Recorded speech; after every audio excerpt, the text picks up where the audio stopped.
మాకే రోజు రిపీటెడ్గా ఇది చెప్పి దీనికి లైఫ్ ప్రజల తలల్లో ఏదైతే ఇది ఉందో ఈ అవినీతి స్కామ్ గురించి అది ఉంది, చంద్రబాబు నాయుడు ఈ అవినీతికి పాల్పడినాడు అనే విషయం ఆధారాలతో ఉన్న సంగతి ప్రజలకు రోజు వాళ్ళ మెమరీలో ఉండేటట్టు చేయడానికి మేము తిప్పలు పడాల్సి వస్తాం. పెద్ద కష్టమే వచ్చిందిరా బాయ్ నీకు. గసలే జగన్ ఇలాకాలో పెద్ద జీతగానికి నువ్వు. ఇంత పెద్ద జీతగానికి ఇంత పెద్ద కష్టం వచ్చిందంటే మామూలు విషయం కాదురా బాయ్ సజ్జల. ఇప్పుడేంటి నీ సమస్య? చంద్రబాబు నాయుడు గారు అవినీతి చేశాడన్న విషయాన్ని, అవినీతి చేసే జైల్లోకి వెళ్ళాడనే విషయాన్ని నువ్వు ప్రజలకు పలుమార్లు చెప్పి అలా బుర్రలో ఎక్కించేదానికి తిప్పలు పడుతున్నా అంటావు. పెద్ద కష్టమేరా బాయ్ నీకు ఇది. అది కాదురా బాయ్ సజ్జల. ఇప్పుడు చంద్రబాబు నాయుడు గారు అవినీతి చేశాడు అంటే ప్రజలు నమ్మరు, ఎందుకంటే ఆయనకి అభివృద్ధి చేయడం తప్ప ఇంకేమీ తెలియదు కాబట్టి. ఈరోజు ప్రపంచమే కోడైకేస్తుంది చంద్రబాబు నాయుడు ఎటువంటి అవినీతి చేయడు, అతనికి అభివృద్ధి చేయడం తప్ప ఇంకేమీ చేత కాదు, ఇది గ్రేట్ అడ్మినిస్ట్రేటర్ అని చెప్పేసి ప్రపంచమే కోడైకొస్తుందిరా బాయ్. ఈరోజు నువ్వు ఎన్ని తిప్పాలు పెడితే మాత్రమే వస్తుంది. అది కాదురా సజ్జల. నువ్వు చెప్పాల్సింది ఏంటనుకుంటున్నావు? చంద్రబాబు నాయుడు గారి గురించి కాదు నువ్వు చెప్పాల్సింది. ఉన్నాడు కదా నీ ఓనర్, నీకు జీతం వేస్తే నీ ఓనర్, నీ ఓనర్ గురించి చెప్పు, జగన్ రెడ్డి గురించి చెప్పు, జనం నమ్మేస్తారు.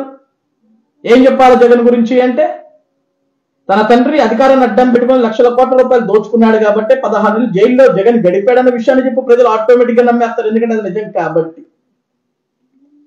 ముఖ్యమంత్రి పీఠం కోసం సొంతం బాబాయిని బాత్రూమ్ లో ఘోరాతి ఘోరంగా చంపించాడు జగన్మోహన్ రెడ్డి అని చెప్పు, జనం నమ్మేస్తారు సజ్జల, ఎందుకంటే అది నిజం కాబట్టి. విశాఖ ఎయిర్పోర్ట్ లో తన మీద తానే కోడికత్తోడు దాడి చేయించుకుని ఒక చిన్న గీటు పెట్టించుకొని కోమాలోకి వెళ్ళిపోయే మాదిరి యాక్షన్ చేశాడు చూడు, దాని గురించి చెప్పు భయ్ జనానికి, జనం నమ్మేస్తారు, ఎందుకంటే అది నిజం కాబట్టి. అక్కడ దాకేందుకు సజ్జల? వైఎస్ రాజశేఖర రెడ్డి గారి మరణానికి కారకులైన రిలయన్స్ సంస్థతోటి ఈ రోజు నీ జగన్ రెడ్డి చెట్టా పట్టాలు వేసుకొని తిరుగుతూ థీమ్ పార్క్ డ్యాన్సులు కడుతున్నాడు చూడు, దాని గురించి చెప్పు సజ్జల, జనం నమ్ముతారు. అంతేగాని భయ్ ఏంద్రాబాయ్ ఇది? తప్పు చేయని వ్యక్తిని తప్పు చేశాడని, అవినీతి చేయడం తెలియని వ్యక్తిని అవినీతి చేశాడని నువ్వెంత నిరూపించాలన్నా సరే ఎవరు నమ్మర్రా భయ్. నువ్వు మాట్లాడితే మా దగ్గర ఆధారాలు ఉన్నాయి అంటున్నావు కదా, ఇవ్వ ఆధారాలు. గడిచిన 40 రోజులు అదే కదా అడుగుతుంది. ఉన్న ఆధారాలు నీ దగ్గర పెట్టుకుని ఏమి పక్కడలు చేసుకుంటున్నావా? ఏం చేస్తున్నావు? పేపర్లతో ఆధారాలతోటి తీసుకెళ్ళి మీ లాయర్కి ఇవ్వు.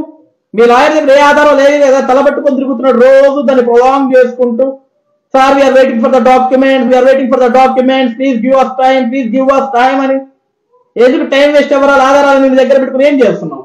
పడుతున్న పడవలు చేస్తున్నావా? ఏం సజ్జల, జీతం తీసుకుంటే సరిపోతుందా? ఓనర్కి న్యాయం చేయాలని బాధ్యత లేదా నీ దగ్గర? చేయాలి కదా జీతం తీసుకున్నప్పుడు.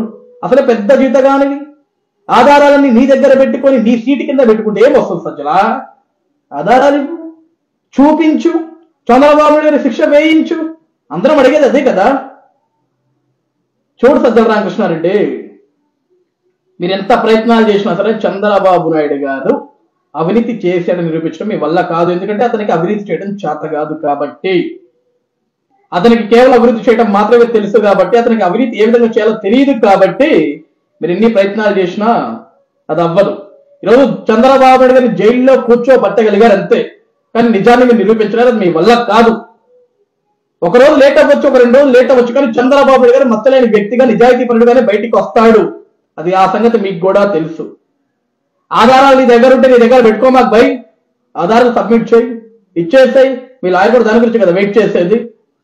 కాబట్టి సజ్జల, చంద్రబాబు నాయుడు గారి గురించి కాదు నువ్వు చెప్పాల్సింది.